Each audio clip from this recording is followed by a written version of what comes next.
नमस्कार, citizen voice show में आप सबका स्वागत है। आज अमेरिका ईरान वार्ता है, शांति वार्ता। और ये वार्ता जो है पाकिस्तान में हो रही है। पाकिस्तान के गृह मंत्री मोहसिन नकवी और इस्लामाबाद के यूएस दूतावास के deputy chief of staff neatly A baker ने वीपी जीडी वांस के नेतृत्व में आने वाली अमेरिकन डेलीगेशन के लिए सुरक्षा व्यवस्था की तैयारी कर ली है। कहा जा रहा है कि जीडी वांस पहुंचने वाले हैं। ईरान से भी खबरें हैं कि ईरान के विदेश मंत्री या उनके विदेश मंत्रालय के अफसर वहां पहुंचेंगे। पाकिस्तान के साथ एक बड़ी गंभीर समस्या है कि अगर मान लीजिए ये टॉक्स फेल हो जाती हैं तो पाकिस्तान ने तो सऊदी अरेबिया को जो है सिक्योरिटी गारंटी दी हुई है, तो उसका क्या होगा। पाकिस्तान वॉशिंगटन के साथ भी गुड टर्म्स में है, चाइना के साथ भी गुड टर्म्स में है। चाइना की फर्ज पर कहा जाता है कि ये चर्चा हो रही है।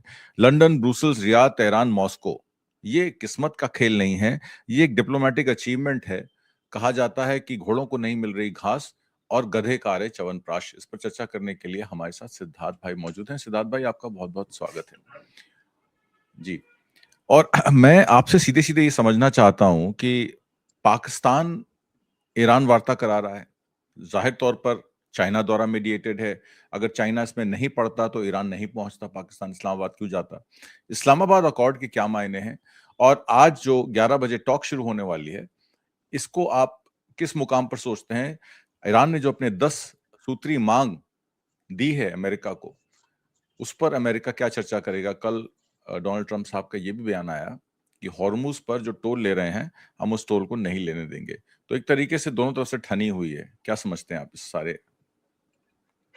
जी हाँ, सबसे पहले तो ये सीज फायर एक तरफ से है, अमेरिका की तरफ से। ईरान ने इसको सीज फायर नहीं माना है। ईरान ने कहा है कि आप अगर जब तक हम पर हमला नहीं करेंगे हम जवाब नहीं देंगे। तो ये दोनों तरफ से सीज फायर नहीं है। तो ये एक तरह से हम ये कह सकते हैं कि ये मैच में जिस तरह से आईपीएल में थोड़ी देर के लिए एक टाइम आउट लिया जाता है, वो टाइम आउट है। तो टाइम आउट में क्या होता है, दोनों टीमें अपनी अपनी ताकत और कमजोरी का आकलन करती हैं और फिर आगे का मैच फिर आगे खेलती हैं। तो ये जो 14 दिन का ब्रेक लिया गया है, तो मेरे ख्याल से कोई सीज फायर नहीं है। दोनों टीमें 40 दिन तक लड़ाई लड़ी हैं। बहुत संघर्ष, बहुत क्या कहते हैं, बहुत बहुत ऊंचे स्तर पे जाके संघर्ष हुआ है। बहुत सघन संघर्ष हुआ है। तो ये संघर्ष में दोनों ही अब देखेंगे कि उनकी ताकत कितनी बची हुई है और उनकी कमजोरी क्या है। दूसरी तरफ जब ये मामला पाकिस्तान में हो रहा है, इस्लामाबाद में हो रहा है, तो अक्सर ये देखा जाता है कि जब दो बड़े बड़े लोग किसी तरह की विवाद होता है, तो जब तीसरे के पास पहुंचते हैं तो तीसरा जो होता है वो उन दोनों से बड़ा होता है। जैसे दो व्यक्ति, हम और आपके बीच में किसी तरह का विवाद हो गया, तो हम और आप दोनों मिलकर न्यायालय के पास जाते हैं। जज साहब को हमसे और आपसे दोनों से ज्यादा पावर होता है, तभी वो उस चीज का निर्णय दे पाता है। तो अक्सर ये देखा जाता है कि जो पंच की भूमिका में जो आता है, वो दोनों जो लड़ रहे होते हैं उससे ज्यादा ताकतवर होता है। यहाँ पर एक आश्चर्यजनक बात यह है कि जो पंच है वो दोनों से कम ताकतवर नहीं है, वो दोनों से ही कमजोर है। पाकिस्तान अपने आप में आर्थिक क्षेत्र में देखिए, राजनीतिक क्षेत्र में देखिए, या किसी भी क्षेत्र में देख लीजिए, ईरान से वो कमजोर है, अमेरिका से भी कमजोर है। तो ऐसे में पाकिस्तान इस चीज को बीच बिचाव जो कर रहा है, मुझे नहीं लगता है कि ये कोई इस्लामाबाद अकॉर्ड वगैरह होगा। हाँ, एक जगह पर इन लोगों को बैठना था, टाइम आउट लेना था, तो टाइम आउट लिया गया है। और ये पूरा का पूरा युद्ध, हमें पता है कि ये जो भी सीज फायर मांगा गया था, वो अमेरिका की तरफ से मांगा गया था। और अमेरिका इस चीज को मांगने के लिए वो इस्लामाबाद पहुंचा था, पाकिस्तान पहुंचा था, क्योंकि पाकिस्तान के राष्ट्रपति और पाकिस्तान के जो फील्ड मार्शल हैं, दोनों के साथ अमेरिका की संबंध अच्छे हैं। दूसरी तरफ पाकिस्तान पिछले कुछ सालों से अपने आप को इस तरीके से पिच करते आया है कि दुनिया में जितनी ताकतें हैं, मुख्य मुख्य ताकतें, सबके साथ उनका कुछ न कुछ एक विशेष संबंध है। वो अमेरिका के साथ भी अच्छा बैठते हैं, वो चाइना के साथ भी बेल्ट एंड रोड इनिशिएटिव के चलते अपने यहाँ ग्वादर तक, काराकोरम से उत्तर से दक्षिण तक पूरा पाकिस्तान को क्रॉस करते हुए चाइना को कह के उन्होंने एक हाईवे बनवा लिया है। तीसरी तरफ वो रशिया के साथ भी संबंध अच्छा रखते हैं। तो इसीलिए मेरे ख्याल से ये एक केवल एक जगह चाहिए थी जहां पर ये लोग बैठ सकें। लेकिन यहाँ पर जो बैठेंगे, यहाँ पर मुझे नहीं लगता है कि किसी भी तरह का कोई अकॉर्ड या कोई संधि होने की संभावना मुझे नहीं लगती है। क्योंकि यहाँ पर दो पक्ष हैं। दो पक्ष में से एक पक्ष तो अमेरिका कह रहा है कि हम सीज फायर कर रहे हैं, दूसरी तरफ ईरान ने ये नहीं कहा कि हम सीज फायर कर रहे हैं। ईरान ये कह रहा है कि मुझ पर हमला नहीं करोगे तब तक मैं नहीं करूंगा। दूसरी बात यह है कि इससे पहले 2 बार ईरान के साथ इसी तरह से बातचीत करते समय, बातचीत कर एक तरफ बातचीत हो रही थी, दूसरे तरफ उनके ऊपर बमबारी हो गई। तो ईरान इस चीज को बहुत जल्दी एक्सेप्ट करेगा। जब तक उनको बहुत ज्यादा ठोस तरीके से कुछ दिया नहीं जाएगा, तब तक मुझे नहीं लगता है। कि ये ईरान करेगा, क्योंकि इस युद्ध में ईरान ने क्या किया है, ईरान को 3 चीजें अपनी मजबूत मतलब अपनी ताकत का एहसास हो गया है। पहली ताकत है उसकी हॉर्मुज हॉर्मुज पर कंट्रोल, दूसरी उसकी ताकत है उसकी मिसाइल दागने की क्षमता, और तीसरी उसकी ताकत है परमाणु क्षमता। ये 3 ताकतें ईरान के पास है। ये ईरान को भी समझ में आ गया, दुनिया को भी समझ में आ गया। शायद आज से 40 दिन पहले मुझे और आपको भी पूछते तो हम नहीं बता पाते कि ईरान के पास इतनी ताकत है कि वो हॉर्मुज पर भी हॉर्मुज को रोक के पूरी दुनिया की सांस रोक सकता है। इतने सारे वो मिसाइल 40 दिन तक दाग सकता है, या अपनी परमाणु क्षमता इतनी अच्छे से रक्षा वो कर सकता है कि अमेरिका के जहाज आते हैं वो परमाणु का उनका यूरेनियम उठाने, और 12 जहाज भी चले जाते हैं, यूरेनियम भी उन्हीं के पास रह जाता है। तो इतनी क्षमता ईरान के पास है, ये पूरी दुनिया को ये आश्चर्य हुआ है, हमको आपको भी हुआ है।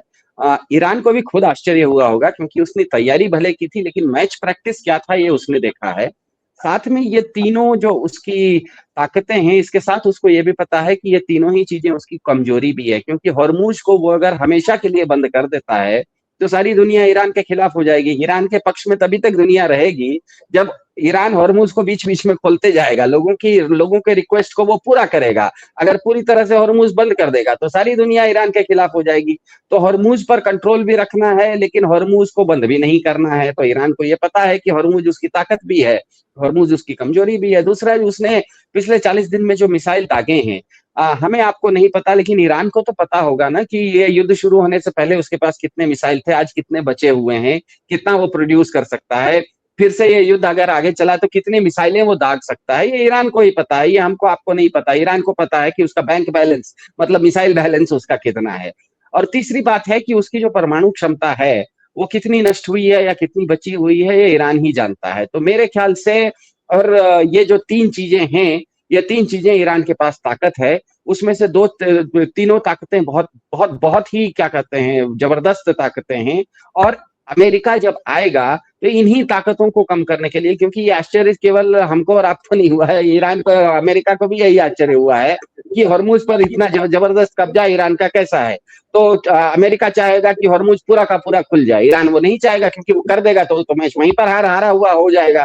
तो ये तीनों चीजें, क्योंकि दोनों, जिसको इंग्लिश में कहते हैं ना मैक्सिमलिस्ट अप्रोच है, ये इस राउंड में दोनों आएंगे और एक दूसरे की ताकत का अंदाजा लगाएंगे कि सामने वाला कितना तक टिकने की क्षमता है। क्योंकि दोनों का ये मानना है कि ये कोई सीज फायर नहीं है, ये एक टाइम आउट है। ये टाइम आउट के बाद ये फिर मैच खेलेंगे, तो फिर मैच खेलेंगे तो इस बार हमको अपनी टैक्टिक्स क्या बदलनी है। ईरान भी पूरी पूरी तरह से चौकन्ना है। अमेरिका के साथ एक बहुत बड़ी समस्या ये है कि उसको इस युद्ध से अब निकलना बहुत जरूरी हो गया है, क्योंकि किसी एक महाशक्ति को इतने दिन तक अगर एक छोटा सा देश पकड़ के रख ले और उसके जैसे जोंक की तरह उसको खींच के रख ले, तो हर दिन जब ये युद्ध चल रहा है या खाड़ी में वो रोज रोज रोज सुबह शाम उठ के ट्रम्प साहब ईरान ईरान ईरान जपते हैं, तो इसका मतलब ट्रम्प साहब कमजोर होते चले जाते हैं। तो अमेरिका को चाहिए कि इस युद्ध से वो जल्दी से निकले। लेकिन इस युद्ध से अमेरिका निकलना भी चाहे तो, क्योंकि ये युद्ध एप्स्टीन फाइल के चलते इजराइल के दबाव में शुरू हुआ है, इसीलिए बड़ा मजेदार चीज हुई कि आज अमेरिका के क्या कहते हैं बातचीत करने वाले अमेरिका का दल बात करने के लिए ईरान से पहुंच रहा है। और आज ही अमेरिका की जो फर्स्ट लेडी हैं, जो कि राष्ट्रपति की पत्नी है, अक्सर राष्ट्रपति की जो पत्नी होती हैं वो कोई नीतिगत विषय पर, कोई विवादास्पद विषय पर कुछ नहीं बोलती हैं, अमेरिका की राष्ट्रपति की पत्नी। लेकिन मेलानिया ट्रंप जी बाहर निकलती हैं, वो एक प्रेस कॉन्फ्रेंस करती हैं, और प्रेस कॉन्फ्रेंस में एक सोई हुई चीज को फिर से जगा के चली जाती है, वो भी सबसे विवादास्पद चीज। उसमें वो एप्स्टीन फाइल की चर्चा कर देती है कि एप्स्टीन फाइल में जितनी भी महिलाओं के साथ अत्याचार हुआ है उनको न्याय मिलना चाहिए। अब एप्स्टीन फाइल में तो सबसे ज्यादा फोटोग्राफ और छोटी छोटी बच्चियों के साथ फोटोग्राफ थे उन्हीं के पति ट्रंप साहब का है। इसका मतलब कहीं ना कहीं, और हमें पता है कि जो मेलेनिया ट्रंप है उनका एप्स्टीन के साथ भी संबंध रहे हैं। एप्स्टीन फाइल का जो रॉ डेटा है या उसका जो रॉ फुटेज है वो इसराइल के मोसाद के पास है। तो हो ना हो, कहीं ना कहीं अमेरिका इस युद्ध से भाग रहा है, ऐसा जब इसराइल को लगा तो इसराइल ने इस चीज को, एप्स्टीन फाइल को फिर से खोल दिया। और सबसे मजेदार बात यह है कि उनका अब अमेरिका में ट्रंप साहब के ऊपर उनके परिवार से ही दबाव आ गया है, उनकी पत्नी ही दबाव डाल रही है। और दूसरी तरफ आज जो अमेरिका का दल आने वाला है पाकिस्तान में बात करने के लिए, उसमें उसी ट्रंप साहब के दामाद हैं, जो कि मेलेनिया के दामाद, मेलेनिया के बेटी के पति बनते हैं। इसका मतलब कहीं ना कहीं अमेरिका के ऊपर, ट्रंप साहब के ऊपर पारिवारिक अब दबाव है कि आप अगर इधर कोई ईरान के साथ बातचीत करके ये युद्ध खत्म करने की बात करते हैं तो इजराइल आपका एप्स्टीन फाइल फिर से खोलेगा। तो मेरे ख्याल से ये अभी तक काफी, मुझे नहीं लग रहा है कि अभी ये कोई अकॉर्ड के नाम से, मतलब कोई संधि हो जाएगी और शांति हो जाएगी। ये एक तरह से टाइम आउट हो रहा है। टाइम आउट में अमेरिका भी सोचेगा कि क्या मैं हॉर्मुज से, जो आज 1000 किलोमीटर दूर मुझे खड़ा रहना पड़ रहा है, क्या मैं हॉर्मुज के और थोड़ा नजदीक जा सकता हूँ, क्या मैं हॉर्मुज को देख सकता हूँ। ईरान चाहेगा कि गलती से भी अमेरिका हॉर्मुज के पास नहीं आए, लेकिन दुनिया के जो बाकी देश हैं वो अपना गैस और तेल अगर निकाल सके तो ईरान निकालने भी देगा। तो ये बड़ा एक, क्या कहते हैं, शतरंज का खेल है, जो कि कल तक युद्ध भूमि में लड़ा जा रहा था, आज भू राजनीतिक स्तर पर, जिसे कहते हैं ना दिमागी स्तर पर, अब ये लड़ा जा रहा है। तो देखना पड़ेगा कि कैसे होगा, लेकिन मुझे नहीं लगता है कि ये कोई संधि के रूप में अचानक आपको आज शाम में या अगले 2-4 दिन में ऐसा कुछ सुनने को नहीं मिलेगा कि ईरान ने जो 10 पॉइंट दिए उसमें से 8 पॉइंट अमेरिका ने एग्री कर लिए, अमेरिका ने जो 15 पॉइंट दिए उसमें ईरान ने 7 पॉइंट एग्री कर दिए। ये सब ऊपरी बात है, सबको पता है कि 3 ही पॉइंट का खेल है। एक है हॉर्मुज पर ईरान का कब्जा, दूसरा ईरान की मिसाइल की क्षमता, और तीसरा ईरान के पास जो परमाणु शक्ति है वो ये तीनों चीज ईरान बचाना चाहता है, और अमेरिका इन तीनों चीजों को पर ईरान का कब्जा हटाना चाहता है। तो यही तो खेल है। तो मेरे ख्याल से ये सेंटर ऑफ ग्रेविटी यही 3 चीज पर आ रही है। बाकी ठीक है, दोनों अपने आप को, जैसे ईरान कहेगा कि अमेरिका के सारे सेनाओं को, जितना बेस है सबको निपट देना चाहिए, उनको वापस अमेरिका जाना चाहिए, ये सब मैक्सिमलिस्ट अप्रोच है। ये एक बार्गेनिंग करते समय होता है ना, आप किसी किसी चीज पर जाइए, होती है 200 रुपए की, सामने वाला बोलता है 2000 रुपए की, आप कहेंगे अरे 2000 की कैसे भैया, 100 रुपए में दे दो। अरे 100 रुपए में कैसे देंगे साहब, 2000 की चीज 1000 कम से कम दीजिए। तो इस तरह की एक बातचीत हो रही है। मुझे नहीं लग रहा है कि इसमें कोई अभी इस्लामाबाद अकॉर्ड के नाम से आएगा। उसका मुख्य कारण एक है कि पाकिस्तान इस मामले में कहीं पर वो पंच इतना ताकतवर नहीं है कि दोनों इनकी बात माने। वो एक तरह से बिचौलिया है, क्योंकि सबके साथ उसकी बातचीत अच्छी होती थी। अमेरिका के साथ समस्या ये थी कि उसने ईरान के सबसे बड़े लीडर को ही मार दिया था। ईरान में बात भी किससे करें, उसको फोन करना भी नहीं हो रहा था। तो ईरान में उसको एक व्यक्ति की जरूरत थी जिनके माध्यम से वो ईरान के साथ बात कर सके। पाकिस्तान अपने आप में एक ऐसी स्थिति में है कि उसका ईरान के साथ भी बातचीत होती है, चीन के साथ भी बातचीत होती है, रशिया के साथ भी बातचीत होती है। इससे ज्यादा वो कुछ नहीं है। एक जगह इन लोगों को बैठना था टाइम आउट लेने के लिए, पानी वानी पियेंगे, अपना प्रोटीन वगैरह, क्या प्रोटीन शेक वगैरह पियेंगे, और देखेंगे कि कितनी ताकत दोनों के अंदर है। सामने वाले का भी ताकत का आकलन करेंगे, अपनी भी ताकत का आकलन करेंगे, फिर घर जाके सोचेंगे कि दोनों फिर से इनके ऊपर कैसे चढ़े। ये आपने जो बात की, 3 बातें की, missile program, strait of Hormuz और इनरिच यूरेनियम, इसके अलावा उनकी प्रॉक्सीज जो हैं, जिसमें हिजबुल्लाह की बात आज करते हैं। लेबनान में, साउदर्न लेबनान में लिथानी रिवर पर इजरायलियों ने सारे ब्रिजेस गिरा दिए हैं। उसके बाद वो बेरूत में चर्चा करते हैं। कल ही नेतन्याहू का बयान आया कि बेरूत में कि आपको जो है हिजबुल्लाह के साथ जो है उनको बैन कर देना चाहिए, उनके हथियार सरेंडर करा देना चाहिए। ये साहब तो, उन्होंने तो बहुत पहले ही कह दिया था। अब उनके बस की नहीं है कि वो उनको कहें कि आप, लेबनान के गवर्नमेंट कहे कि हिजबुल्लाह हथियार डाल दे। वो तो मिसाइल दाग रहे हैं इसराइल पर, और इसराइल सदर्न लेबनान पे कब्जा करना चाहता है। तो हिजबुल्लाह और जो नेतन्याहू में ठनी हुई है, ये एक बहुत बड़ी कड़ी है, चौथी कड़ी, जिसकी वजह से ये टॉक्स आगे प्रोसीड नहीं कर पाएंगे। क्योंकि आपको पता है कि लेबनान पर लगातार, सदर्न लेबनान पर लगातार हमले इसराइल कर रहा है। एक तरफ तो इसराइल लेबनान के सारे इंफ्रास्ट्रक्चर को नष्ट कर रहा है, उनके ब्रिजेस गिरा रहा है, उनकी डिफेंस जो पहुंच सकते हैं हिजबुल्लाह तक, वो सारे एक्सेस खत्म कर रहा है। और फिर वो चाह रहा है कि लेबनान की सरकार जो है हिजबुल्लाह से सरेंडर करवा ले। तो जब मामला इतना गंभीर फंसा हुआ है, पेच फंसा हुआ है, तो आपको लगता है कि लेबनान को लेकर ये टॉक उन मुद्दों पर भी जाएगी जिन मुद्दों की हम बात कर रहे हैं? हाँ, चर्चा होगी, लेबनान की भी चर्चा होगी, यमन की भी चर्चा होगी। इसीलिए मैं कह रहा हूँ ये मैक्सिमलिस्ट अप्रोच जाएगा। अमेरिका ईरान को कहेगा कि तुम हिजबुल्लाह को सपोर्ट करते हो, तुम यमन को सपोर्ट करते हो, ये सब बंद करो। तुम अपनी आतंकवादी गतिविधियां बंद करो। ईरान कहेगा कि हमने कभी आतंकवादी गतिविधि की नहीं, आपके ऊपर अमेरिका में जो 9/11 हुआ था उसमें इतने सारे जो लोग मरे थे उसमें एक भी तो ईरानी था नहीं। तो ये सब मैक्सिमलिस्ट चर्चाएं होंगी। और हमें पता है इस मामले में इजराइल सबसे बड़ा विलन है।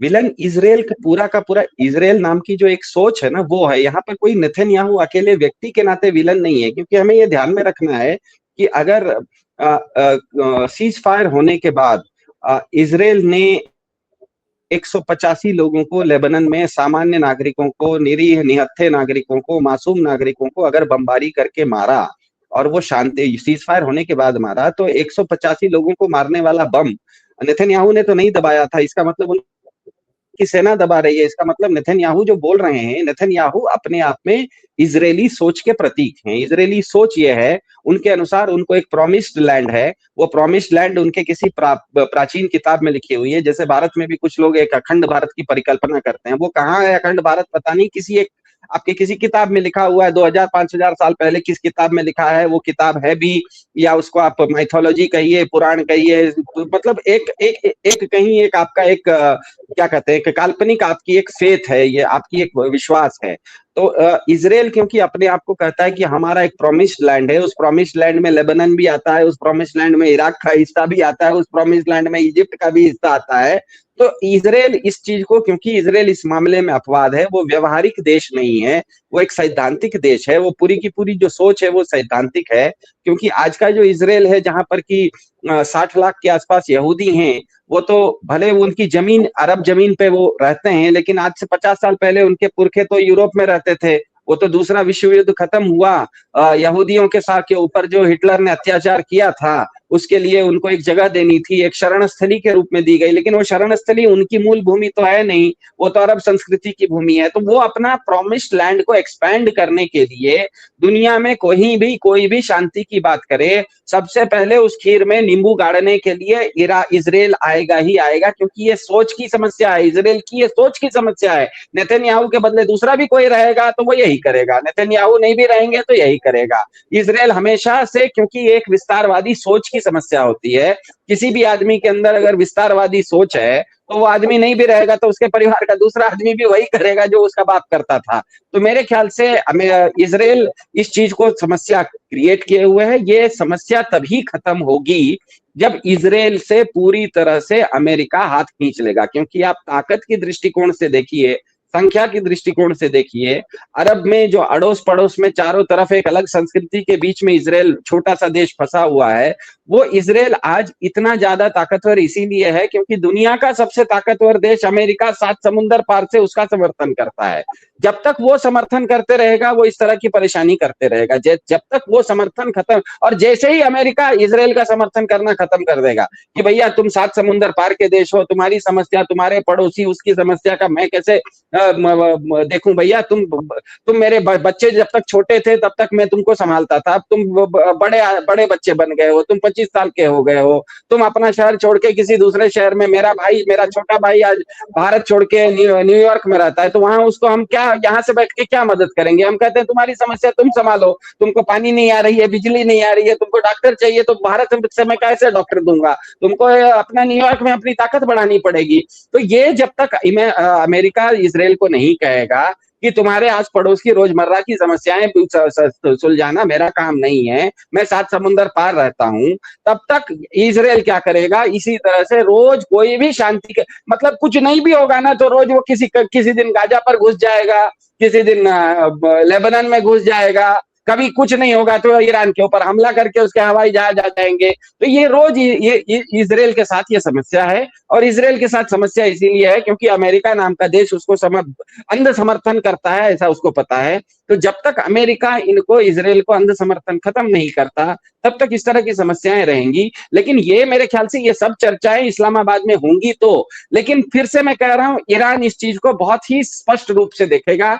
बातचीत करते समय तो इधर उधर की बहुत सारी बातें करेगा, लेकिन मूल रूप से उसको पता है कि उसकी जो 3 ताकतें हैं, हॉर्मुज, मिसाइल और उसकी परमाणु क्षमता, उसमें कहीं कटौती वो नहीं करे। इसकी पूरी वो तैयारी पूरी अपने ये जो उसका किला है ना, इस किले को वो एकदम कोर को स्ट्रांग रखेगा और वो कोर को एक्सपोज नहीं होने देने के लिए इधर उधर की बहुत सारी बातें करेगा कि भैया अमेरिका तुम 7 समुंदर पार से आके इस्लामिक देशों में आके क्यों घुसे हुए हो, तुम अपने 16 बेस क्यों बनाए हुए हो, तुम पहले वहां अपना बेस उठा के जाओ, तब मैं कहूंगा कि मैं अपना यूरेनियम भी ले जाऊंगा। तो इस तरह का मैक्सिमलिस्ट अप्रोच लिया जाएगा।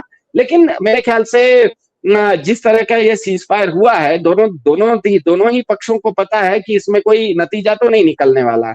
अमेरिका भी इससे ज्यादा ईरान को, मतलब ईरान पर दबाव नहीं ला सकता है जितना पिछले 40 दिनों में ले आया। और ईरान ने भी बता दिया कि जितना भी तुम दबाव लाओगे, मेरी इतनी ताकत है कि आपकी सबसे बड़े पांचवा बेड़ा हो, छठा बेड़ा हो, दुनिया का जितना बेड़ा हो, सबको मैं हॉर्मुज से 1000 किलोमीटर दूर रख सकता हूं। तो कोशिश ये रहेगी अमेरिका की, मेरे ख्याल से अमेरिका को भी पता है कि ये 3 चीजों में क्या मैं ईरान को कमजोर कर सकता हूं। हॉर्मुज से अभी जो मैं दूर हूं, क्या हॉर्मुज के पास जा सकता हूं? क्या ईरान के मिसाइलों की संख्या में घटवा सकता हूं? क्या ईरान की परमाणु क्षमता के कुछ सिलेंडर या कुछ ड्रम में अपने पास कम करवा सकता हूं? ईरान को पता है कि यही 3 चीज उसकी ताकत है, वो उसको कम होने नहीं देगा। बिल्कुल आपने ठीक कहा। और आखिरी टिप्पणी, छोटी टिप्पणी, पाकिस्तान का जो मध्यस्थता का रोल है, जिसमें सीपीसी कॉरिडोर और गवादर पोर्ट की आपने बात की, तो पाकिस्तान जाहिर तौर पर सेंट्रल एशिया का एक केंद्रीय बिंदु बनता जा रहा है, अमेरिका की तरफ से भी और चाइना की तरफ से भी, और रशिया का भी सपोर्ट है क्योंकि रशिया ने अपना इंटरनल अरेंजमेंट उनके साथ, सिक्योरिटी अरेंजमेंट भी किया हुआ है। तो आपको लगता है कि ये टॉक का नतीजा कुछ भी हो, पाकिस्तान के लिए ये एडवांटेज है, क्योंकि पाकिस्तान अब वर्ल्ड सीन में, जो पहले एक फेल्ड स्टेट माना जा रहा था, सडनली वो केंद्रीय बिंदु बन गया है, सेंट्रल एशिया और साउथ एशिया का एक जिसको कहते हैं लिंक बन चुका है। आपको क्या लगता है? हाँ, देखिए, कहीं पर भी पिछले 40 दिन में ईरान के साथ हमने देख लिया कि भूगोल को, कितनी भी आपके पास टेक्नोलॉजी हो, कैसी भी राजनीति हो, जो भूगोल होता है वो हर चीज को डोमिनेट करता है। अगर भूगोल जिसके पक्ष में है, जैसे ईरान के पक्ष में एक भूगोल है उसका, जिस तरह का चारों तरफ पहाड़ी में ईरान बसा हुआ है, जिस तरह से हॉर्मुज पर उसका कंट्रोल है, दुनिया भर की सारी ताकतें आ गई, राजनीतिक ताकत, टेक्नोलॉजिकल ताकत, सैनिक ताकत, लेकिन वो जो भूगोल का उसके पास जो प्राकृतिक उसको एक आशीर्वाद प्राप्त है, उसको वो भेद नहीं सकी। तो प्रकृति हमेशा टेक्नोलॉजी, राजनीति सबके ऊपर भारी होती है। तो पाकिस्तान के साथ हमको ये ध्यान में रखना है कि भौगोलिक रूप से वो एक ऐसे जंक्शन पर खड़ा है जहां पर कि पाकिस्तान में राजनीति कुछ भी हो, पाकिस्तान में वो फेल्ड स्टेट हो जाए या कुछ भी हो जाए, उसको वो एक सांस्कृतिक रूप से, सिविलाइजेशनली, सभ्यता के मामले में वो एक ऐसे मुहाने पर खड़ा है जहां पर कि उसका इंपॉर्टेंस कभी कम नहीं होगा। क्योंकि एक तरफ चीनी सभ्यता के साथ उसका सीधा संबंध है, दूसरे तरफ खाड़ी की सभ्यता से सीधा संबंध है, और तीसरे तरफ ये जो रेगिस्तान की सभ्यता है, अरब अरब सभ्यता, इनके साथ सीधा संबंध है। और पाकिस्तान अपने आप में, जो पाकिस्तान की जो सभ्यता है, भले धर्म के मामले में अलग हो, लेकिन भारत पाकिस्तान, जिसको कि इंडियन सब कॉन्टिनेंट, भारतीय उपमहाद्वीप कहते हैं, तो भारतीय उपमहाद्वीप की अपनी एक संस्कृति, संस्कार, एक तरह की सभ्यता है। ये सभ्यता सीधे चीन से सटती है पाकिस्तान के साथ, दूसरी ये सभ्यता सीधे सटती है ईरान में फारस के साथ। और पाकिस्तान का बहुत अच्छा संबंध है क्योंकि गल्फ नेशंस के साथ, मतलब अरब सभ्यताओं के साथ। तो पाकिस्तान अपने आप में भौगोलिक रूप से एक ऐसी मुहाने पर खड़ा है जहां पर कि पाकिस्तान की राजनीति कुछ भी हो जाए, पाकिस्तान की आंतरिक राजनीति कुछ भी हो जाए, भले पाकिस्तान फेल्ड स्टेट भी अगर हो गया ना, तो ये उसका जो भौगोलिक महत्व है, क्योंकि ये भौगोलिक महत्व है, ये किसी ने बनाया नहीं है, ये बनाया, मतलब ये प्राकृतिक है। जिस तरह से ईरान के पास एक हॉर्मुज एक प्रकृति है, ऐसी प्रकृति है कि उसको आप भेद नहीं सकते। उसी तरह से पाकिस्तान के पास, क्योंकि पाकिस्तान के सीधे उत्तर में सटता है, चीन सट जाता है। चीन की अपनी एक सभ्यता है, हमें पता है चीन की सभ्यता अलग है, चीन की सभ्यता से सीधा उसका उसका एक तरफ वो सटती है, दूसरी भारत की जो उपमहाद्वीप की संस्कृति है उसके साथ वो सीधी सटती है, उस तरफ ईरान के साथ वो सीधी सटती है। तो एक ऐसे 3 मुहाने पर, जंक्शन पर पाकिस्तान है कि पाकिस्तान में राजनीति कुछ भी हो जाए, वहां पर इमरान खान जैसे, क्या कहते हैं, लोकतांत्रिक प्रधानमंत्री हो, या आसिम मुनीर जैसे अपने आप को, खुद को फील्ड मार्शल बनाने वाले, खुद को ही स्वयं घोषित फील्ड मार्शल हो, वो फेल्ड स्टेट हो, वो लोकतंत्र हो, वो राजतंत्र हो, वो धार्मिक कट्टरवादी देश बन जाए, इंटरनली पाकिस्तान कुछ भी हो जाए, लेकिन आपका उसका जो भौगोलिक, वो जो 3 मुहाने पर खड़ा है, उसका इंपॉर्टेंस घटने वाला नहीं है। और मेरे ख्याल से इस युद्ध में ईरान ने ये दिखा दिया कि जिसके पास भी एक भौगोलिक क्षमता रहती है वो बहुत महत्वपूर्ण हो जाती है, उसके बाद आपकी सारी राजनीति, सारी टेक्नोलॉजी, सारी सेनाएं उसके सामने जाके फेल हो जाती हैं। बिल्कुल, आज की परिचर्चा में भाग लेने के लिए और बहुत सारी महत्वपूर्ण जानकारियां देने के लिए सिद्धार्थ जी, बहुत बहुत धन्यवाद आपका। नमस्कार। Thank you. Have a good day.